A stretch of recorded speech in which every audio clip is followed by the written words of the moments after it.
കിഫ്ബി മസാല ബോണ്ടിൽ മുഖ്യമന്ത്രിക്ക് ഇഡിയുടെ കാരണം കാണിക്കൽ നോട്ടീസ്. തോമസ് ഐസക് ഉൾപ്പെടെയുള്ളവർക്കും നോട്ടീസ് നൽകി. 2019 9.72% പലിശ നിരക്കിൽ ലണ്ടൻ സ്റ്റോക്ക് എക്സ്ചേഞ്ച് വഴി ഈ കിഫ്ബി മസാല ബോണ്ട് ഇറക്കുന്നത്. അത് അടിസ്ഥാന സൗകര്യ വികസനത്തിന് ഉപയോഗിക്കുകയാണ് ഉണ്ടായത് എന്നതായിരുന്നു വിശദീകരണം. 2150 കോടിയോളം രൂപയാണ് സമാഹരിച്ചത്. അതിൽ ഫെമ നിയമലംഘനമുണ്ട് എന്നതായിരുന്നു ഇഡിയുടെ കണ്ടെത്തൽ. അതുമായി ബന്ധപ്പെട്ട അന്വേഷണം പൂർത്തിയായി. കഴിഞ്ഞ ഒരു 3 വർഷത്തോളമായി ഇതിന്റെ ഭാഗമായിട്ടുള്ള അന്വേഷണം നടക്കുന്നു. ഈ അന്വേഷണം പൂർത്തിയായ ശേഷമാണ് എൻഫോഴ്സ്മെന്റ് ഡയറക്ടറേറ്റ് ഒരു കംപ്ലൈന്റ് ഫയൽ ചെയ്യുന്നത്. അതായത് ഈ പോലീസ് നടപടിയൊക്കെ പോലെ തന്നെ കുറ്റപത്രം എന്ന് വിശേഷിപ്പിക്കാം. ആ കംപ്ലൈന്റ് ഫയൽ ചെയ്യുന്നത്. ആ കംപ്ലൈന്റ് ഫയൽ ചെയ്തതിന്റെ അടിസ്ഥാനത്തിൽ അഡ്ജുഡിക്കേറ്റിംഗ് അതോറിറ്റിക്കാണ് കംപ്ലൈന്റ് ഫയൽ ചെയ്യുന്നത്. അങ്ങനെ ഫയൽ ചെയ്യുമ്പോൾ അതിൽ പ്രതിപാദിക്കുന്ന ആളുകൾക്ക് ഷോക്കോസ് നോട്ടീസ് പോകും, കാരണം കാണിക്കൽ നോട്ടീസ് പോകും. അത്തരത്തിലുള്ള കാരണം കാണിക്കൽ നോട്ടീസാണ് ഇപ്പോൾ മുഖ്യമന്ത്രി ഉൾപ്പെടെയുള്ളവർക്ക് എതിരെ പോയിരിക്കുന്നത്.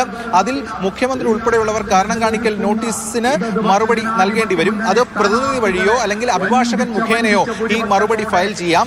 ആ മറുപടി കിട്ടിയ ശേഷം അഡ്ജുഡിക്കേറ്റിംഗ് അതോറിറ്റി ആയിരിക്കും ഇതിലൊരു തീരുമാനമെടുക്കുക. 2 ഭാഗവും കേട്ട ശേഷം ഇത് ഫെമ കേസായതുകൊണ്ടാണ് അത്തരം അഡ്ജുഡിക്കേറ്റിംഗ് അതോറിറ്റിക്ക് മുൻപായ കാര്യങ്ങളെത്തിയുള്ള നടപടിക്രമങ്ങൾ. PMLA കേസാണെങ്കിൽ കുറെ കൂടി ശക്തമായിട്ടുള്ള നടപടിക്രമങ്ങളിലേക്ക് കാര്യങ്ങൾ പോകുമായിരുന്നു.